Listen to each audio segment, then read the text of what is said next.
भारतवर्ष विश्व की डायबिटिक की राजधानी बनने की ओर अग्रसर है। एंटीबायोटिक्स खा के हमारे शरीरों में प्रोबायोटिक्स बचे ही नहीं हैं कि हम में से जितने लोग डायबिटिक हैं भारतवर्ष में, उनसे आधे लोगों को ये मालूम ही नहीं है कि वो डायबिटीज़ के कॉमन जो सिम्टम्स हैं वो रात को बार-बार पेशाब के आना, शरीर का वज़न कम हो जाना, खाने के रिस्ट्रिक्शंस हमें सारी उम्र के लिए लग जाते हैं। नमस्कार, D5 चैनल हिंदी देख रहे दर्शकों का मैं वंदना स्वागत करती हूं। आज एक बार फिर हम जुड़े हुए हैं डॉक्टर H.K. खरबंदा जी से, जो कि होम्योपैथिक एक्सपर्ट हैं। डॉक्टर खरबंदा, आपका बहुत बहुत स्वागत है हमारे इस प्रोग्राम में। धन्यवाद वंदना जी, नमस्कार सभी को।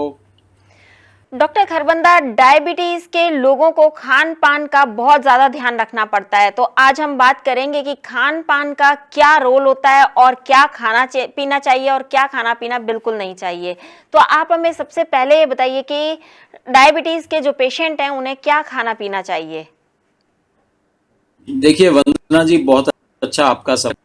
भारतवर्ष विश्व की डायबिटिक की राजधानी बनने की ओर अग्रसर है। चीन के बाद नंबर 2 में भारतवर्ष में डायबिटीज़ के मरीज हैं। डायबिटीज़ दो तरह की होती है, टाइप 1 और टाइप 2। टाइप 1 जो है जुवेनाइल डायबिटीज़ है।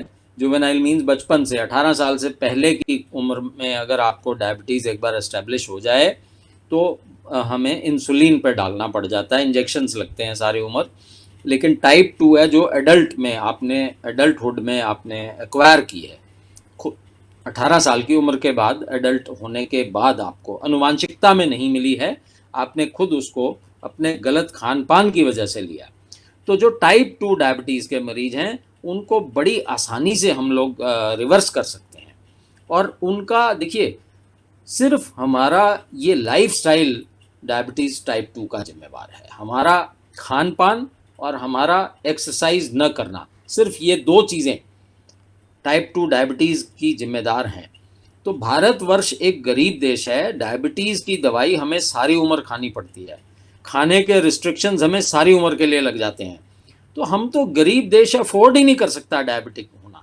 तो ये आप वंदना जी, एक बहुत बड़ी फैक्टर है कि हम में से जितने लोग डायबिटिक हैं भारतवर्ष में, उनसे आधे लोगों को ये मालूम ही नहीं है कि वो डायबिटीज़ है।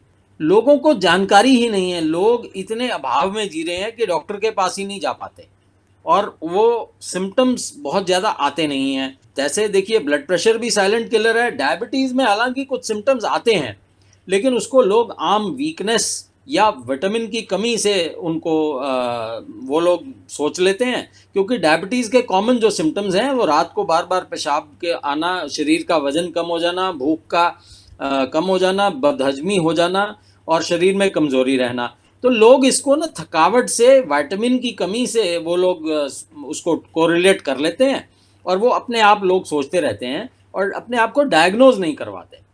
तो खाने पीने का इसमें बहुत ज़्यादा रोल है। तो एक बिल्कुल लेटेस्ट रिसर्च हमारे सामने आई है कि बाजरे के इस्तेमाल से, गेहूं के बजाय जहां बाजरा इस्तेमाल हो, तो 15% तक जो ब्लड का शुगर लेवल है वो कम हो जाता है, क्योंकि जो ग्लाइसीमिक इंडेक्स है मोटे अनाज का या मिलेट्स का, वो कम होता है। तो जब कार्बोहाइड्रेट स्लो रिलीज होता है हमारे शरीर में, तो बिल्कुल डायबिटीज़, ये जो हमारा शुगर का लेवल है वो कम हो जाता है। तो हमें समझना पड़ेगा कि आज से 70 साल पहले हम सब लोग मोटे अनाज खाया करते थे। मोटे अनाज 5 श्री धान्य मिलेट्स हैं या 5 पॉजिटिव मिलेट्स हैं। अगर हम अपना स्टेपल फूड चेंज कर लेते हैं, तो इस स्टेपल फूड पे आ जाते हैं, तो धीरे धीरे अगर हम 6 महीने लगातार पाँचों मिलेट्स की अम्बली का मतलब है फर्मेंटेड रूप में, अगर हम ये मिलेट्स पाँचों खा लें, मैं पाँचों मिलेट्स के एक बार नाम भी बता देता हूँ: foxtail millet, barnyard millet, little millet, kodo millet and brown top millet. So ये पाँचों मिलेट्स का इस्तेमाल लगातार 2-2 दिन अगर हम करें और इनको फर्मेंट करके खाएं। देखिए, हमारे शरीर में 2 ब्रेन हैं। एक छोटा ब्रेन हमारी आंतों में है, बड़ा ब्रेन तो सबको पता ही है। तो छोटा ब्रेन ही बड़े ब्रेन को मैनेज करता है। तो माइक्रोब्स की कमी है हमारे शरीर में। हेल्दी बैक्टीरिया हमने मार लिए हैं। एंटीबायोटिक्स खा के हमारे शरीरों में प्रोबायोटिक्स बचे ही नहीं हैं, हेल्दी माइक्रोब्स नहीं हैं।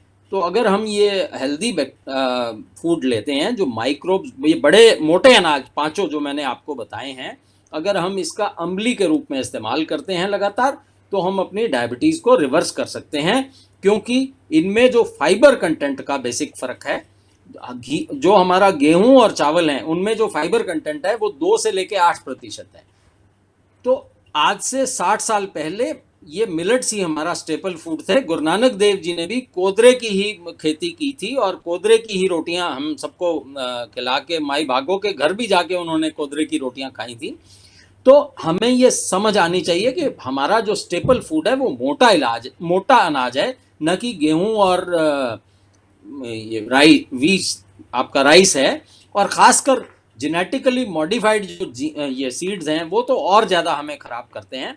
तो हमें कुदरत के नज़दीक, कुदरत में जिस रूप में अनाज मिलता है उस मोटे अनाज पे अगर हम वापस आ जाएंगे तो ये डायबिटीज़ हमारी रिवर्स हो जाएगी, हम स्वस्थ जीवन अपना पाएंगे अपना।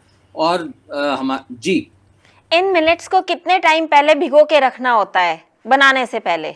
जी वंदना जी, बहुत अच्छा आपका सवाल है। हमने रात को इन मिलेट्स को भिगोना है और अगर 1 कटोरी मिलेट है तो 10 कटोरी पानी डालना पड़ता है उसमें। रात को आप भिगो दीजिए, सुबह आप इनको बनाइए, क्योंकि इसका जो फाइबर कंटेंट है 8 से 10 घंटे भिगोने पर वो 5 गुना हो जाता है। अगर 12% पहले फाइबर है तो वो 60 हो जाता है। तो जब फाइबर कंटेंट बढ़ जाता है फिर हम उसको बॉयल करके फिर मिट्टी के बर्तन में डालकर और कपड़े से उसको ढक देते हैं और 8 घंटे फिर रख देते हैं। तो उसमें माइक्रोब्स पैदा हो जाते हैं, फर्मेंट हो जाता है, उसको अम्ली बोलते हैं। अगर ये अम्ली लगातार हम लोग खा लें 5 मिनट्स की 2-2 दिन के इंतराल पे, सो हर 10वें दिन आपको नया मिलेट मिलेगा। 2-2 दिन आप 5 मिलेट्स खाएंगे तो ये अगर 6 महीने आप कर लेंगे तो आपकी डायबिटीज़ रिवर्स हो जाएगी।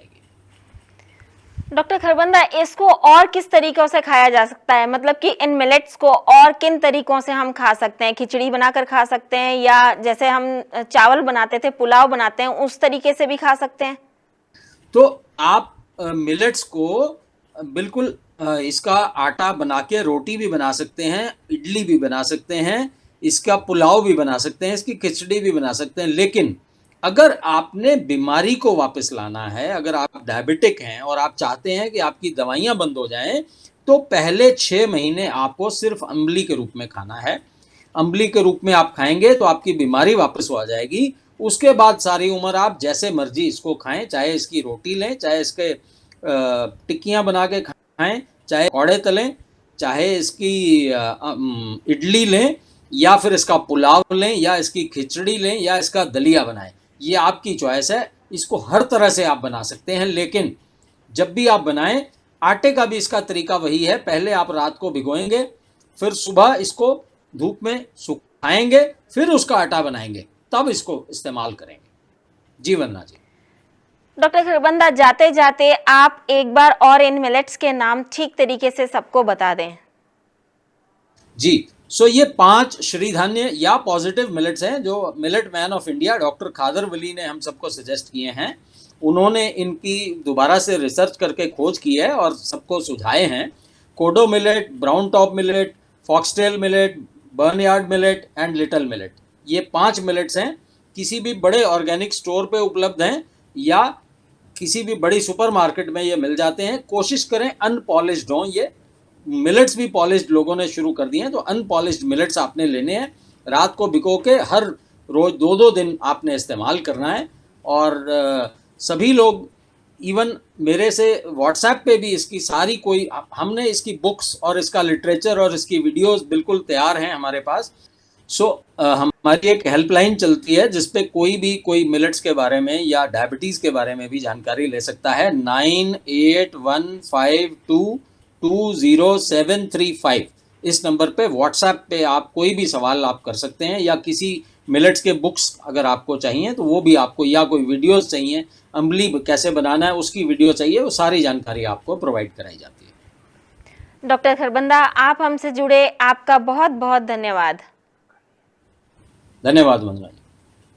अगले एपिसोड में आपसे फिर मुलाकात होगी, तब तक के लिए नमस्कार।